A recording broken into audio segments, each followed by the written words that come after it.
Hello and welcome to our Nourishing Insights podcast. And I am so excited this morning because I'm sitting here in the sunshine in York, actually, at my mum's house, recording this one on holiday. But I have with me Olivier, who has just joined our team, I'm delighted to say, and he is going to tell us something of his story.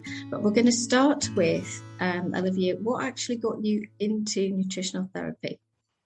So I think for me, first of all, thank you very much for having me here today. I think it's really wonderful to share our experience and our journey to why we made choices in our life, and for me to become a nutritional therapist.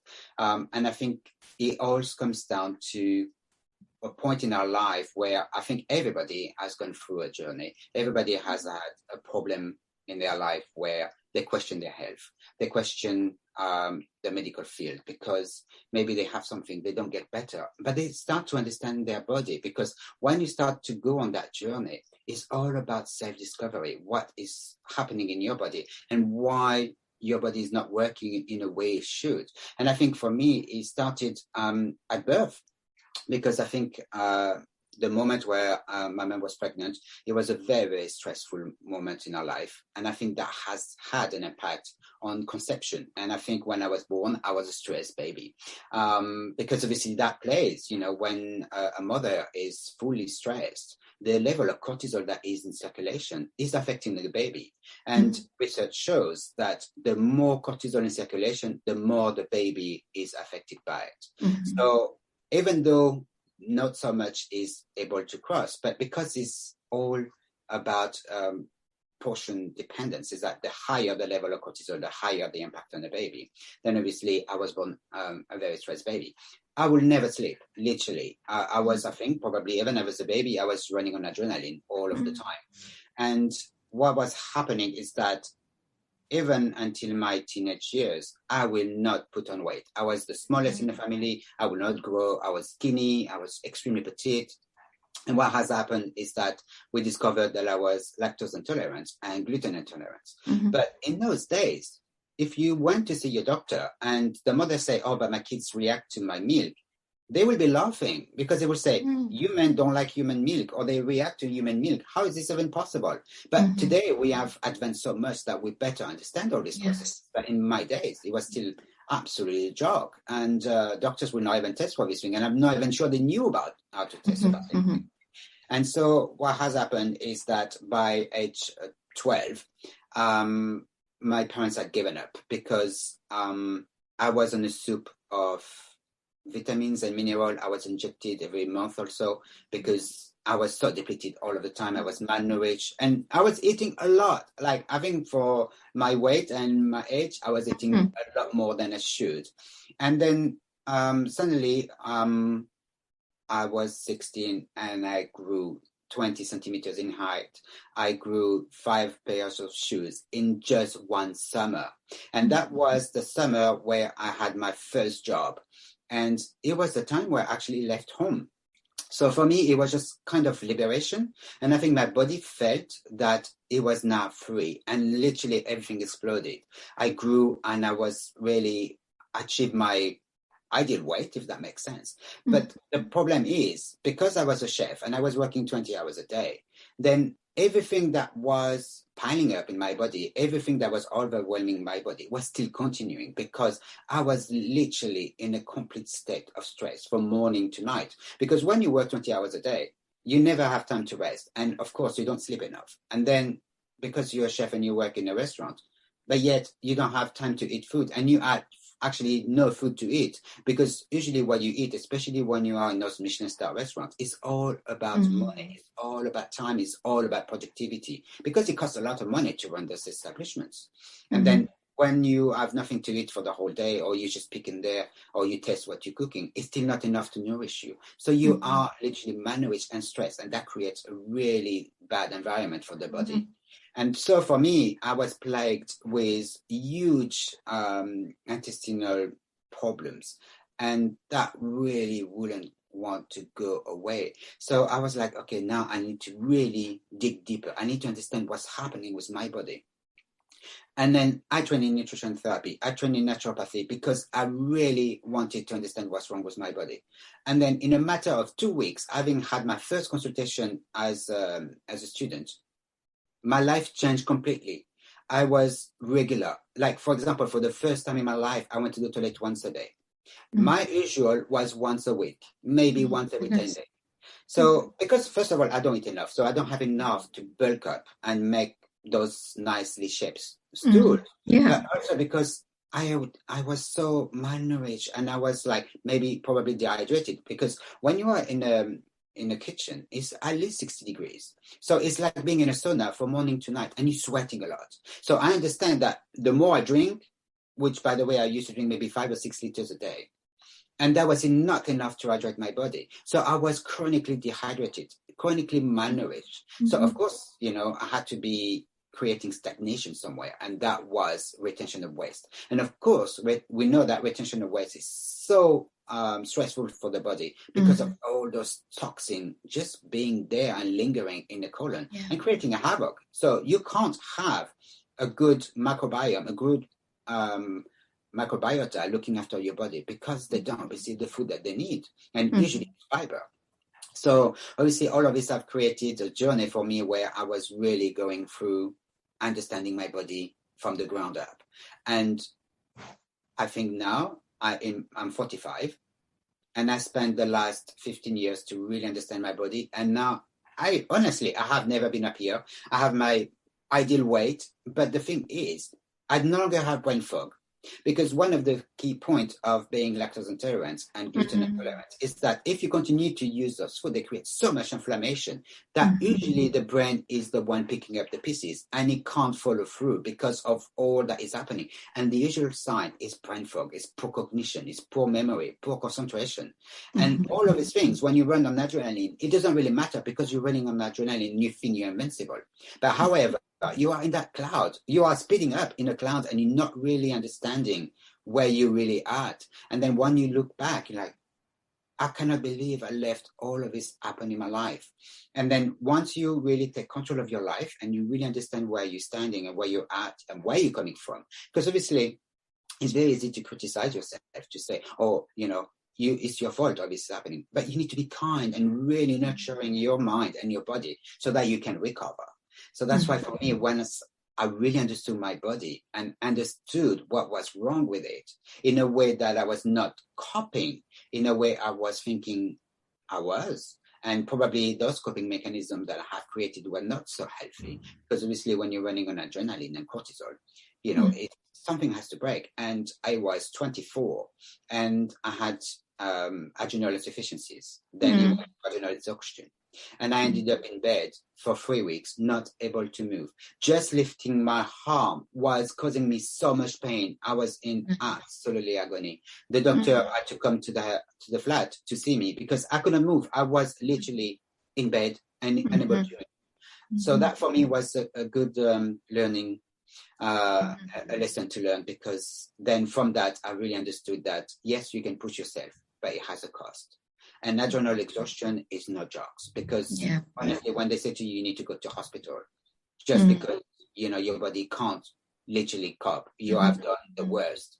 It really wakes you up and you really want to move out from that position where you don't want to repeat those same things.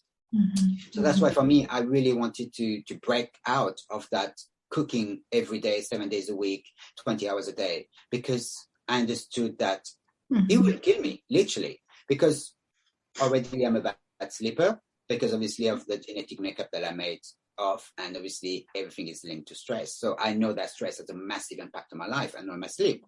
So by understanding now all the actions that I have taken in my life are a lesson that I had to learn to understand that to be better, I had to make better choices. So that's why now today, with nutrition as a tool and naturopathic medicine as a tool, I really can take control of my body and really take control of my mind. Because one thing that we don't understand is that when we are inflamed, when we are tired, and when we are tired of being tired and then we can't think straight, it's impossible to follow a healthy diet and want to exercise and want to participate in social activities, because we are creating a wall around us and our brain cannot connect. We are disconnecting from nature, we are disconnecting from food, and we are disconnecting from people. And when this happens, until we realize where we are, we can't get better, because we are in that self-perpetuating cycle of inflammation, of feeling poorly. And then that creates that really self-perpetuating cycle where we cannot get better until we break that cycle. That's so right. For me, I'm very happy I broke that cycle. And now I'm so happy that I can use that experience and help more people understand where they're coming from. And especially today, most of my male clients that I see in clinic, they are all about burnout. They're all about exhaustion and overwhelming stress, working too hard. And this has really become a major part of my clinic, because when you look at the situation that has been created for the last 2 years, people are now so stressed about losing their job and having to put twice as much job for twice as little money. They understand that now they are trapped. They don't know how to cope, and they have to provide that work. They have to show that they are productive, because now company needs to really push those staff to really push themselves and really give everything. And then if you don't, of course, you will lose your job. So people are really now assessing where they're at and what is happening in their life and what they have to do for their job. And now what we find is that the work-life balance is completely broken. And it seems that even now it's acceptable to receive email and answer to email in the middle of the night. So now sleep is really disturbed. They are really stressed, so they can't recover. And all of the male that I see in clinic, they are all about exhaustion and burnout and not having that kind of work-life balance and stress. The main trigger and perpetrator of everything that is happening, because we need to understand men as well. You know, we have that understanding that men don't cry, so they don't seek help. And usually if they seek help, it's because either their partner or wife has pushed them to do it or brought them to the clinic to make them literally take a choice, and that choice is to be better. But until that stage is reached, usually it has gone through a very severe kind of environment in the body where they have no escape. It's either they seek help or they really have to deal with ill health and poor everything. You know, it's like, and usually the digestion, the mental well-being and the emotional well-being is all linked. They are literally at the point where they are lost and they really need guidance. And looking at the diet itself is not enough. We need to look at a complete reformulation of the lifestyle and the tools they are given to get better. Because I see, for example, people who work in the city, and they work 20 hours a day as well. But I'm like, how is this possible? You work in an office. Yeah, but now you need to read emails at 11 o'clock at night because maybe you are working internationally. And like, for example, at the moment, I'm working with a lawyer who works at the same time as the Middle East people. So for them, at 2 o'clock in the morning, it's logical for them to send emails. Right. But they don't realize it's 2 o'clock in the morning here. And obviously, if they don't answer the email, then they have their boss calling, say, why are you not answering to the email? So not only they disturb by the email, but they disturb by the phone calls.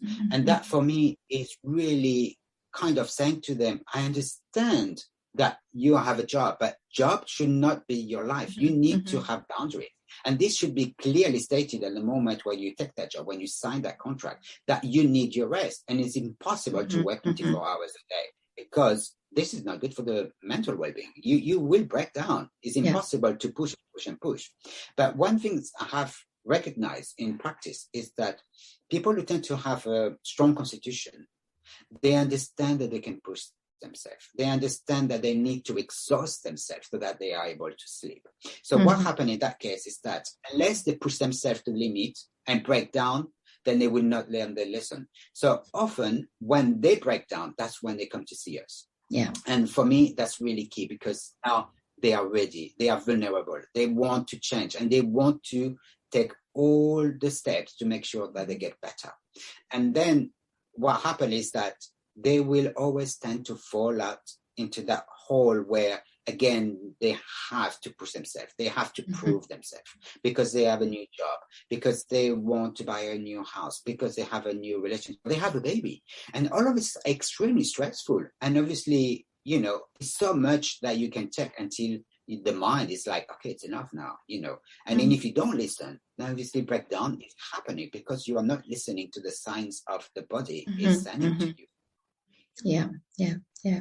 No, that's a very, very detailed and interesting answer to that question, because I think that what people will see in that story is that you have really had a very traumatic time yourself, because you've had health problems since birth. You've had challenges, and then all the way through your childhood. But one of the things interesting you raised there was the issue of food affecting your mental health, because a lot of people assume that food intolerances, it's just about the digestion, it's about your bowel function and your tummy pain.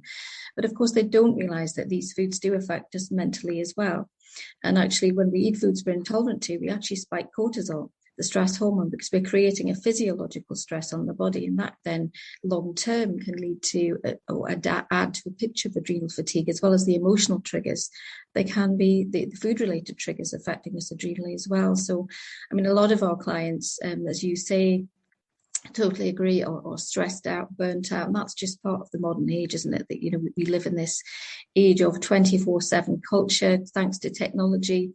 And people are under even more pressure in the last couple of years as well, as you highlighted. And I've seen that in my own practice, particularly working in Aberdeen in the oil industry, which again is international. So just as you said, there are people on the phone, on emails 24/7 when they should be in bed sleeping and recovering. But again, fear of job loss drives that, and they're not willing to say anything about it. It's just a case of keep quiet and get on with it. But it does create lots and lots of health challenges. And also there's a lack of awareness about health, and people, a lot of people out there will think, oh, but I think I'm okay. I mean, I eat a healthy diet, inverted commas, but what is a healthy diet? And these days, most of what we eat isn't healthy because it's coming from a supermarket and some kind of processed source. And we know that over 50% of the British diet is from not just processed food, but processed food. So it's very nutrient deplete, and it's fairly disastrous for health. So there are lots of things that we need to cover. Also, what was nice in your answer was that you highlight the fact that in our work, when a client comes to us, we're not just looking at the diet. That's almost the least of what we look at. We're actually looking at all aspects of their health. We're looking at every single body system. We're looking at their medical history, what drug medicines they've been on or are currently on.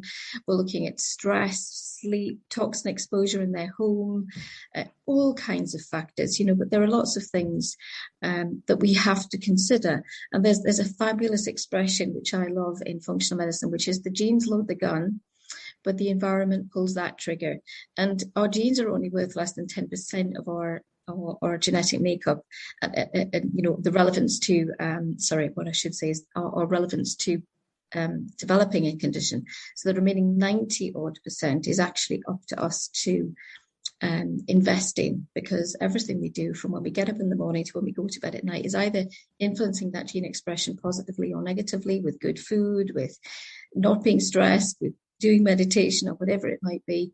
And yes, these things can be a little bit difficult in the early days to change, but when we get on top of them, that's where we come in, because that's our role in guiding people through these things. And we don't come up from a position of we do it all right all the time, or we have all the, every answer ourselves. But we've been through this. We know the benefits. We know how you're going to come out the other end, and we can see exactly where the problems are. So it's really just trusting the process, being willing to be guided, and slowly, as the weeks and months go on, you reach that point of coming to health as you should be, and not this kind of version of yourself that's come along the way because of a whole host of factors that are really letting you down. And yeah, we all know those sorts of things, and we've all been through them as humans. It's all just part of being human and living in the modern era, with all the challenges that we now have. But yeah, I think you covered lots of things in that story. And again, the gut side of things, it was all very interesting, because that's such a big part of our work as well. And, we know all diseases begin in the gut. There's always going to be that central point where we're going to focus a lot of our efforts. But But yeah, that was really interesting. So the next thing I'm going to ask you, although we train obviously in everything, in all aspects of health, but what has become your favorite thing about nutritional therapy? Well, for me, it's the way that we are able to meet people where they're at, understand where they're coming from, and then allowing them to go on a journey of self-discovery and recovery. So for me, it's like when a person first come to see me, I look at it as a blank canvas. Mm. And what I want to do is that I want them to draw me the picture. And that will be the medical history, everything that has happened in their life, the traumatic experiences, the way they're coping, the way they are seeing life, because we now understand that the way we perceive our environment is one of the key triggers to our stress response and being imbalanced or being overstimulated. So that's why for me, I really want to understand where they're coming from, and I want them to really go into details so that I can really have that picture in front of me and really want to put more light, more picture, more colors, so that we can really, at the end of our journey, having that beautiful picture that we want to frame and put on the wall and show to everyone. And usually that's the people who are more vibrant, they shine, they have that energy that people can't get enough of. They're contagious because they have found themselves, and usually they also have found their purpose in life, and they understand why they are here, and they're no longer living their lives as if they were pushed by the wind. They are the driving state of their life, and they really taking charge, and they really understand what they are. And that for me is extremely powerful, because when those people go out, they have that aura around them, and it attracts people, because people are kind of attracted to this positive energy, and they want that. They want to understand what they did so they can feel the same way. And that for me is extremely powerful, and that is all about nutritional therapy, because we look at the biology, the physiology, and the mental health as well as part. And that's why for me, I trained as well in mental health, because I really wanted to understand how people think, how they talk to themselves, those toxic thoughts, because one thing to understand is that everything in life, in our body, is related to the way we think and talk to ourselves, because this is tightly regulated by our subconscious. And what happens is that the thoughts are linked to emotions. And that's why we have emotional eaters. We have people who eat more when they're under stress, or don't eat at all when they're under stress. So that really was all about the thoughts that are now linked to emotions. And we know that emotions are linked to our behavior.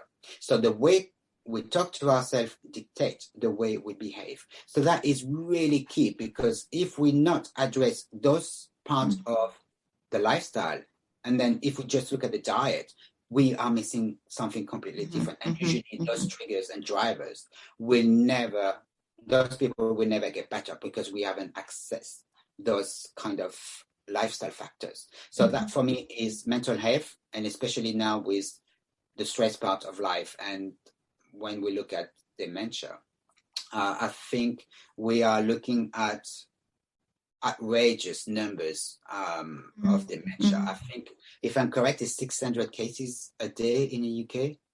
This is outrageous. Our brains are just breaking down, because obviously all those life factors are not addressed. People don't understand the impact of their thoughts and that toxicity around us, like the toxic people, the toxicity in the environment, is all impacted the way we process our thoughts. But again, it's the way we've been made by our parents, how we were formated by the peers in our lives, and the school, and everything in between, and how we have decided to bring those coping mechanisms in our lives. And that once we understand that poor coping mechanisms are key to our recovery or being better, then it's really key to really address our mental health, and really understand how our connected world, our 24/7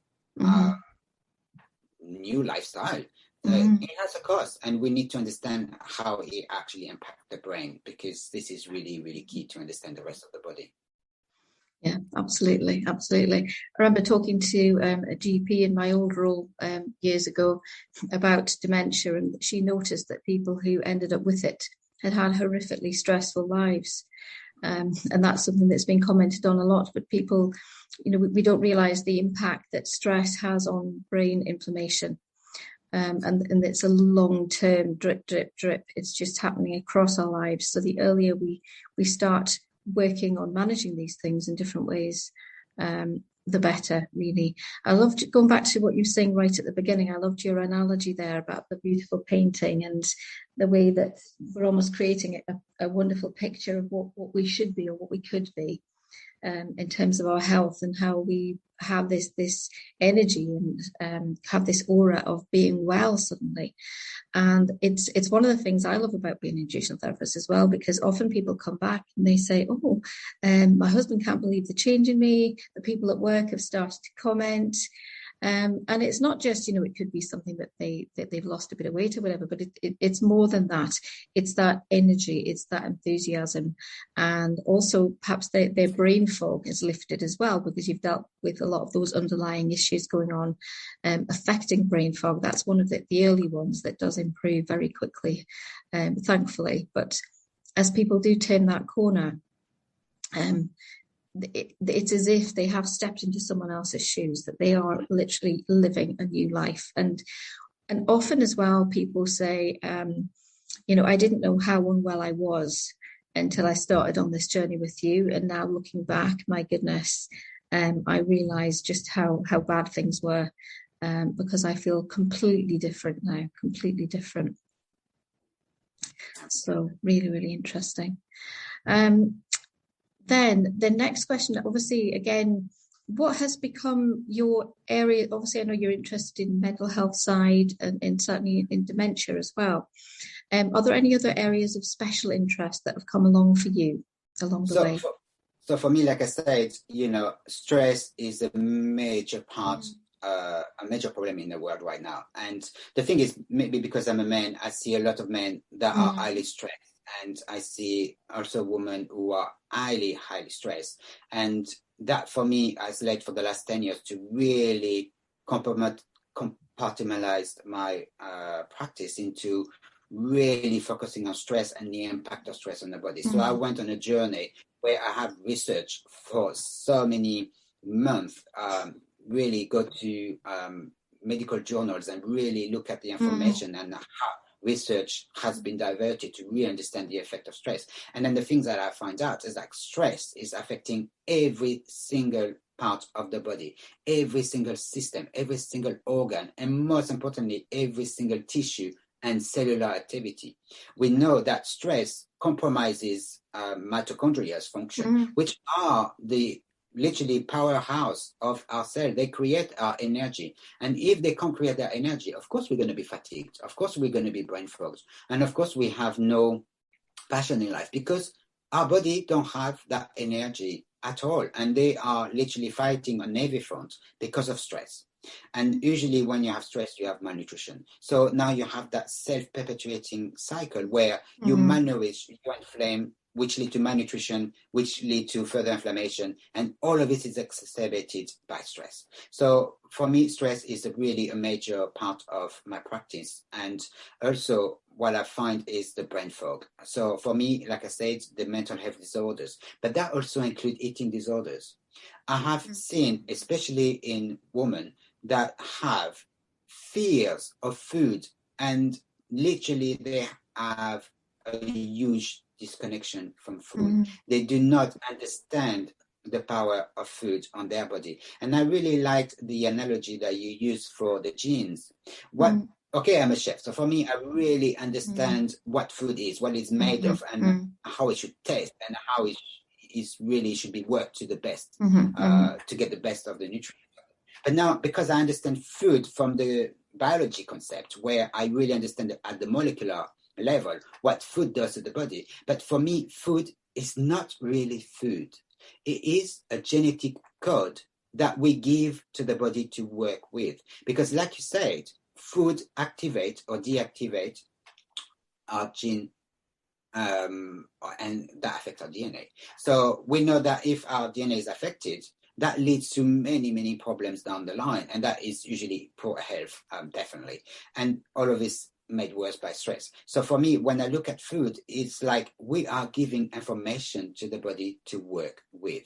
So if we are giving poor information or information that creates stress, so let's say you watch the news and the news give you a very scary picture of the world, of course you're going to be scared. So you're going to use that information to bring yourself into a state where, oh my God, I live in a very scary world. So now I need to protect myself. I need to self-preserve myself. And that leads to a kind of guarded environment. Our body is literally on hold because nothing is moving because of that scary part. So when we are giving that information to the body, then the body is stressed. Of course, it's logical because the information that we are given is scary. So when we look at ultra-processed foods, product that for me, I always say food products because it's not a food. They have no nutrients most of the time. What they are is pure sugar. So we can't live on pure sugar. Yes, it gives us the energy. Yes, it tastes delicious. And yes, it is addictive. But we cannot sustain a healthy lifestyle with ultra-processed food. And first of all, because they don't have the nutrients that we need. We don't have the building blocks. We don't have the cofactor. But we don't have the fiber. Most of the time, ultra-processed food don't have enough fiber. And we know that we are so depleted, our diet is so depleted in fiber, that this is one of the key issues with these viruses, our gut environment. And we know that 99% of the planet is in a dysbiotic state because of that diet, because of that lack of fiber. And I think only 10% of the world eat their 5 a day. And 5 a day is the minimum to prevent deficiency. It's not the optimal. It should be 20 a day. But we think 20 a day, but it's impossible. But 5 a day is the minimum to prevent deficiencies. It's like those RNIs, those recommended national intakes. They are not there to say, oh, this is what you should get. This is the minimum required to prevent deficiencies, meaning that if you don't meet that requirement, then you will be deficient, and that has an impact on health. So that's why, for me, we really need to really look at food in a way that it is information that we're giving to the body. So if we are scared of food, we're already losing the battle. Because what I see now in clinic is that most of the female clients that I see, they are malnourished. And malnutrition is the key problem in our modern world, because when we are looking at women, they are always looking at their image, at their weight. And that becomes so ingrained in their subconscious that it becomes part of their life. They becomes part of who they are. And they don't understand that the dietary choices that they make is actually making them sick, because they don't eat enough, because they want to concentrate on a specific diet that is probably not working on their body because of their genetic makeup and because of their environment and because of the stress. So their diet is not in line with their body requirements. And this is really difficult a bit to break, especially when you try to tell them, okay, this is your diet, this is your body requirement. We need to meet halfway, at least to start with. And that requires a lot of change. And that means reconnecting to food. And then when you are scared of food, this is really a barrier that needs to be broken down so that people can really change their diet and lifestyle. Unless you break that barriers, they will not get better. They will not improve. And that for me is really, really key, because if I really tell them that diet is not working for you and the information you're giving to your body is not the right information, or it's too scary, or it's not enough information. So, like, for example, once you want to understand a word that you don't know, you need to refer to the dictionary. But if you don't have that dictionary, you will kind of make the word yourself, the understanding yourself. And that's really key, because what's happening now is that the body makes up as it goes with what it gets from the body, from the diet. So if the diet is not nutrient dense enough, then the body doesn't have all the information it needs to write that book, for example. So it will need that dictionary. It will need to understand what it is. So we really need to have that for me, that connection to food is absolutely essential. So for me, then the stress is definitely something that I focus in my practice, the eating disorders, but I also look at the effect of the emotional balance as well, how emotions are linking to problems and those health problems and why people can't get better. And usually I have a whole full work on understanding where they are at the emotional level, how the emotion is impacting their life. So that's why stress, yes, but it's also the emotional kind of trigger that is always there in the background. So when I also look at where, for example, athletes. So because obviously I'm a chef, I do the plans for the athlete. I really work with personal trainers so that they can really have that comprehensive work. But what I see is that the stress that they are impacting on their body, and that's why I train in sport and nutrition, because I really wanted to understand how athletes are always coming down with some kind of inflammation. They come down with flu more easily and cold as well, and they take longer to recover. And that is because they over-exercising is literally overstraining their immune system. And usually what it does is suppressing their immune system. So the immune system is always on hyperactivation because of all the inflammation that is occurring in the body, and also because they load themselves with protein. And those proteins are extremely difficult to digest. And the problem is that usually because of the over-intensive exercise, you do not have enough stomach acid because stress suppresses digestive capability. And this is really key to understand when you're an athlete or somebody who's exercising a lot. It doesn't matter you're taking a lot of protein because you want to bulk up. What's happening is that, yes, you think you're bulking up because the proteins that you are taking goes to your muscles. And what is the key point of protein is that they create osmosis. They are absorbing a lot of water. And that's why you think you have huge muscles and you are building on that muscle mass. And yet, when you stop exercising for 1 day or two, you see yourself shrinking. Is that because you are not activating those muscle tissue? And so the water retention kind of dissipate a little bit and your muscles shrink. And that's why people who want to really exercise a lot, they do it a lot because they want to keep that body mass and that body shape. So for me, this is really important because once you realize that you have that very suppressed digestive capability, you cannot digest protein. And that's really, really understand because once we know that poorly digested protein going into the intestinal tract create a lot of bloating, they are putrefying. And that creates a lot of gas, a lot of bloating, a lot of discomfort. And when you're an athlete, that's the last thing you need to do. Concentrate on what your intestinal tract is telling you instead of concentrating on your abilities. So that's why when we really look at the impact again of stress on the body, and once we are literally purposely stressing our body because of the training, because of the regime that we are following, and because of the diet and the excessive protein intake, all of this has a cost. So for me is again, I really want to make them understand the cycle, understand food and how it plays on the body. And for me, once you exercising a lot, it's always better, and even when stressed, it's always better to have smaller meals more often because you don't overburden your digestive system because it's already suppressed. It can't deal with too much at the time. And your liver is in the same way, is struggling with so much free radicals that adding more foods create more problem. And because of the bloating and because of the inflammation that is occurring in the gut, the energy that is diverted to the gut is exponential. When that energy should be diverted to building new muscle, repairing tissue, because when we over exercising it, and those athletes following a very intense regime, they're breaking down their muscles, and that's the gain, so they really need to be able to heal and repair those tissues so that they can build muscles. But the problem is those processes are not working properly. Then they're actually breaking down their body and they're not recovering. And that's why the immune system is always lagging. And that's why they have those highly recurring infections like colds and flu and take longer to recover. It's because everything is linked again to the diet and the way food is processed and assimilated. Yeah.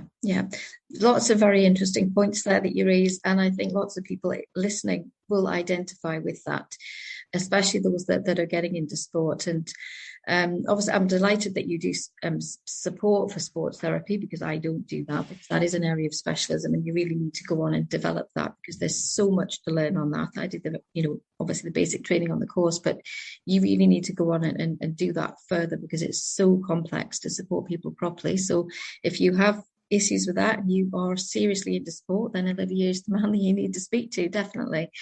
But one of the things I do notice is that, and you'll notice this as well, is a lot of people, obviously, with this obsession, you were talking there about this weight loss obsession and how it's definitely ingrained in our subconscious, that we have to be thin and all the rest of it. But a lot of women especially will go to the gym in an effort to lose weight. And sometimes they can find themselves gaining weight at the gym. And actually then they'll land at my door and say, well, I don't understand. I'm doing all this exercise and I'm hardly eating anything at all. I'm starving myself and I'm gaining weight. What on earth's going on? But it's realizing that exercise and over-exercise is a stress on the body. And if we are then undernourished and also malnourished, or sometimes overnourished and malnourished, it works both ways, then that leads to further problems, because we don't have any antioxidants to deal with all that free radical damage, but also we're creating stress. And that physiological stress every which way, from food deficiencies to, overly doing it with the exercise. This is leading to adrenal problems, thyroid problems, suppressing thyroid function, and then we're gaining weight. The other classic, which I see a lot, is that people are told to go and have a protein shake.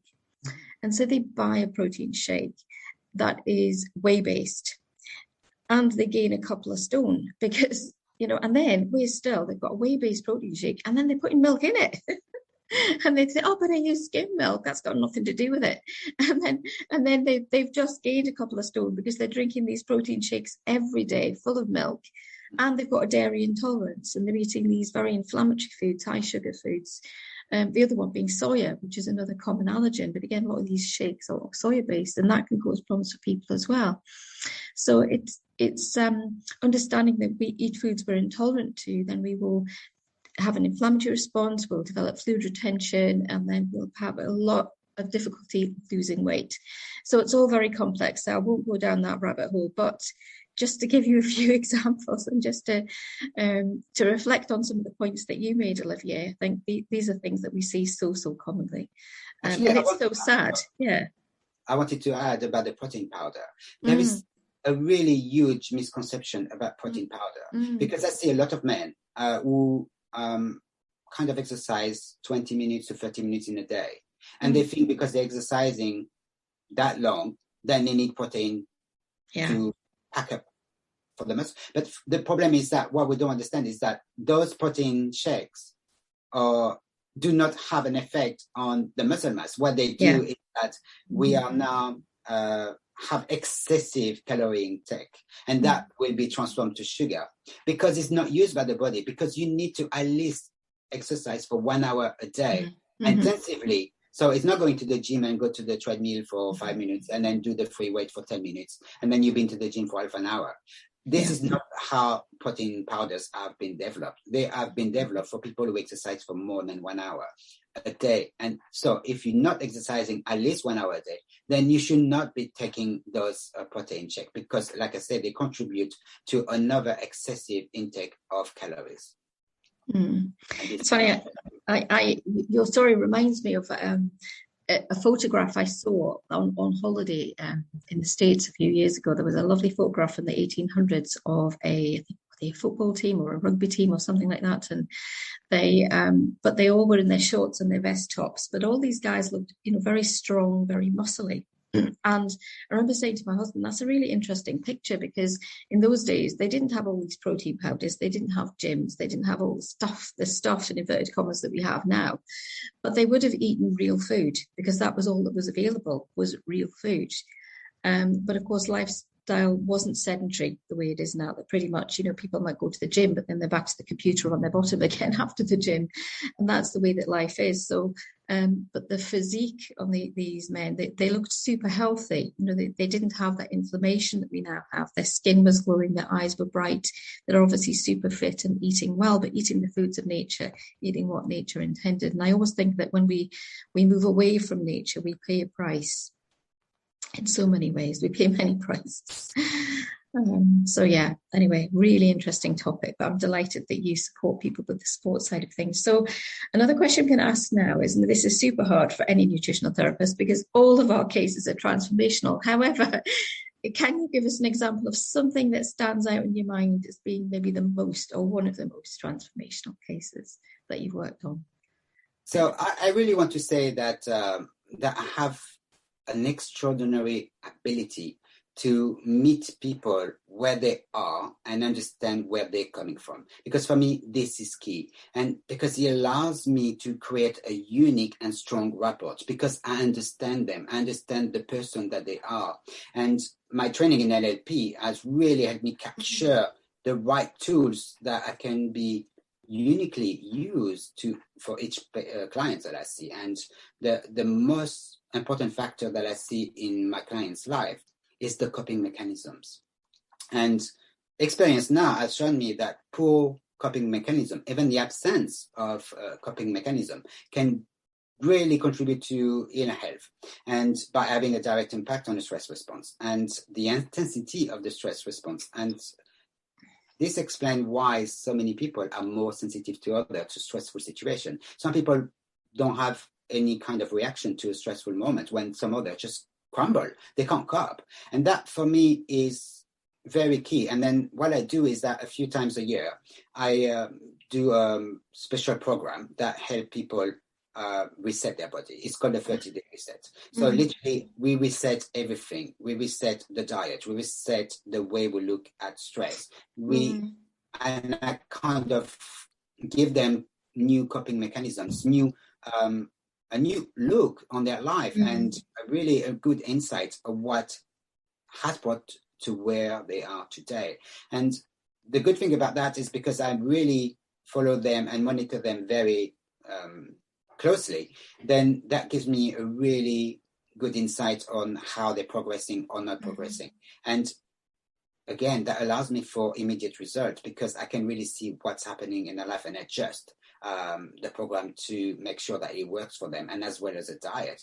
And then what has happened is that one of the person in the initial group, she was really unwell. She had really encountered severe life crisis and had lost all hope in life. She was 25 to 30 kilos overweight, and she was really anxious and depressed. She really was at rock bottom. And what happened is after the first 30 days, she was like, okay, I'm doing very well. Can I continue on a diet? And I said, okay, I will, continue to monitor you and make sure that we're on a right path and you're not overdoing it. And then at the end of the 3 months that she followed the diet, I said, okay, we need to stop now because we really need to make sure that you have a full comprehensive intake of nutrients and really kind of replenish the body with everything. Because, for example, one of the initial part of the program is an elimination diet. Because we really need to get all those toxic and really reactive food out of the diet to make sure that the body can really heal and repair. And in her case, after the 3 months, she had lost 25 kilos. She was weight loss resistant for 20 years. She was desperate to lose the weight. She was desperate to look the way she looked before. She was a beauty therapist. So for her appearance was extremely important. And the way that she was overweight and malnourished and really unhappy really drove it down because she could not look at herself in the mirror. And that for me was really, really important because she had infection after infection after infection, and though she was in a hospital for 3 years. So that's for me really, really an alarm bell, because how can you be in a hospital bed when there are so many people waiting for a bed to be treated? She was on antibiotics for 3 years, having infection after infection. And what happened is she lost her colon, she lost the kidney, and she definitely lost joie de vivre, because she was told by doctors that it was all in her head. Nothing was wrong with her. And yet she was having infection after infection. And then at the end of the day, she paid the highest price, having lost her colon, because we know the colon is the basis for the assimilation of all the nutrients that we cannot process ourselves. These nutrients are produced by our gut microbiome. And if we don't have that part of the body where the microbiome has the most important role to play, how can she have all those key factors that are affecting our brain health? Because we know that short-chain fatty acids and all those metabolites produced by those good microbiota, those good bacteria, are affecting our brain function. And we know that most of the serotonin that is produced in the body is produced by the gut. Fine, it doesn't go to the brain, but the level of serotonin in the body will affect the level of serotonin in the brain because of the interaction that the brain and gut has. We know that we have that by communication pathways. However, more information is relayed to the brain than the brain relates to the gut. So it's really, really important. And again, because she lost her kidney, because she lost her colon, she is not allowed fiber. She has to eat the white stuff every day. So imagine eating white pasta with just maybe olive oil, eating rice or potatoes. This is really boring. And it really changed her life. So I really had to have a different approach with her. And what has happened is, because I really understood how traumatic life experiences had an impact on the way she was looking at life, then I addressed the diet as well. And then what was the most transformational part of her life is that she cried after the 3 months. She said, I can look myself in the mirror. I want to look at myself in the mirror. I want to put makeup. I want to look like the way I used to look. And the thing is, now she is taking part in social activities. She actually run association with the local community, and she's now part of she has friends. For the first time in 20 years, she has friends. She wants to get out of the house, when before the only thing she wanted to do was to be locked inside the house and be safe.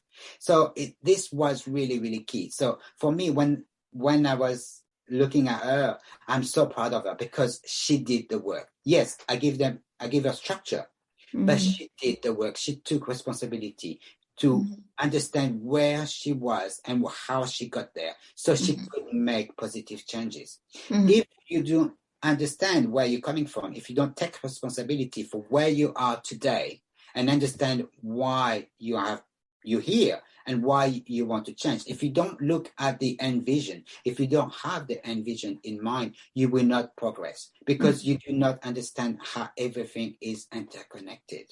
And if you really take responsibility for who you are and really understand who you want to be and where you want to be, then you are already in a winning position, because you know who you want to be, and that is absolutely crucial to recover. Yeah, that's lovely. And I think, one of the beautiful things about anyone coming to see a nutritional therapist is, as soon as you step into that space, you've opened up your heart to hope, to opportunity, and to finding out why things haven't gone the way you would have liked and where it all went wrong. Because we spend a lot of time in this session going through the whys and wherefores of the previous medical history, what's going on, why it's going on, what some of the difficulties could have been along the way, and how we're going to address those going forward. And that gives people that light bulb moment of, there is hope. There's lots of things that they can do and they can progress. So that's wonderful. So our final questions now coming are just for a bit of fun. What is your favourite food, if you can think of one? I know I'm going to shock people, but I love Brussels sprouts. I can't get enough of them. So for me, Brussels sprouts and fine green beans. Yeah. I eat them not every day, but at least 3 to 4 times a week. Yeah. Because I love them. Because for me, it's like, I understand people say Brussels sprouts. Yeah. But okay, I'm a chef, so I understand. For me, overcooking Brussels sprouts, you are on the route to disaster. It's impossible to enjoy overcooked Brussels sprouts. They need to be crunchy, they need to be green, and they have actually a lot of flavor. They are absolutely amazing. When you cook them properly, they are absolutely amazing. And once you know what they do to the body, how good they are, like the kale, like the broccoli, once you understand the power that they have on your genes and on your body, and the way that the compound they contain are essential for cellular detoxification and liver detoxification, you will want them in your diet. And for me, really, I really love them. They're really staples in my diet. Yeah, that is so funny, because I didn't know that about you until I asked that question right now. But I'm exactly the same. I am your twin, because I also love Brussels sprouts and beans as well, green beans. And when I was pregnant with Harriet, the only thing I craved was sprouts, oddly enough. And I use them in lots of different ways. And I'm always saying to people, you can chuck them into stir fries, you can do anything with them. Because there's this idea that certain foods are for a certain meal, or if you're doing a stir fry, it's all about onions and peppers and mushrooms, and people would never think about putting cruciferous vegetables in there, but you can put anything you want in there, it doesn't matter. But it's about, if you've got a handful of sprouts left, just chuck them in your stir fry or put them in your soup or add them to anything, but use them, because nutritionally, as you say, they are amazing powerhouses. So it's a wonderful thing to acquire a taste for. You can eat them raw if you wanted to. Just peel the leaves and put it in your salad. And because we do eat coleslaw, and coleslaw is cabbage. We do, exactly. So exactly. You can eat raw Brussels sprouts. It's absolutely amazing. Just peel the leaves, slice them very thinly, and you will see that they are extraordinarily tasteful. Yeah. No, I love them. And I love this time of year when they're starting to come into season again and you see the supermarkets filled with them. I love that. And I love peeling them, chopping them, smelling them. I love everything about sprouts. So that's so funny. And then finally, if you could eat, this is a bit of a silly question, but it's just for a bit of fun to finish off with, because we've had so much serious stuff today. But if you could eat one meal for the rest of your life, what would it be? That's very interesting. So for me, again, it's all about digestion, because I understand my body and I know I struggle with stress, for example, and I know that stress affects my gut almost immediately. So for me, digestive capabilities is one of the key aspects of my life. So whenever I feel, I can see my first day on the job, for example, I will always struggle to go to the toilet. So for me, it's always fiber. And my most amazing meal in that case is I take chia seeds and I put them in a little bit of water overnight with 1 or 2 teaspoons, or maybe sometimes 4 or 6 tablespoons of ground lean seeds, and I mix them together until they make like a paste. And then I put them in the fridge together with a bit of ginger, a bit of acai powder, or maybe some ASCAP powder. And what I do is that I mix it with a lot of seeds, like the sesame, especially the sesame, because I discovered that sesame seeds are one of the most important source of calcium in a diet, and it's in easily assimilable forms. So that's why for me, I'm addicted to sesame seed as well. So I put them in everywhere, and especially in that chia seed dessert, like I call it. And what I do in the morning is that I put a piece of fruits, some kiwi, some mango, some pineapple, and I mix that all together. And this is my most amazing meal. It kind of soothes my digestive tract, and I'm prepared to face anything in a day. Like really, I will not feel the impact of stress on my day because of that particular meal. Yeah, I have linseeds every day as well, flax seeds, and wouldn't be without them, because it just makes such a difference. Keeps things moving along nicely, shall we say. Definitely. So a good addition, and also a source of omega-3 as well, so it's nice to have that. But yeah, no, that was lovely, and really been so interesting to get to know a bit more about you.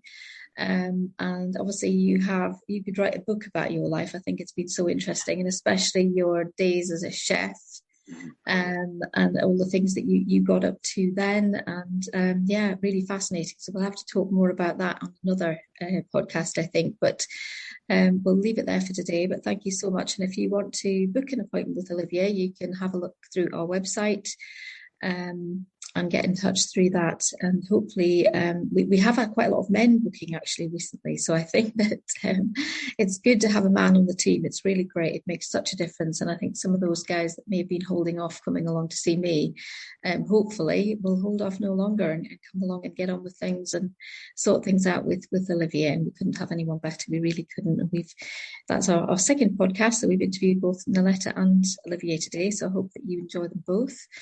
And thank you for listening today.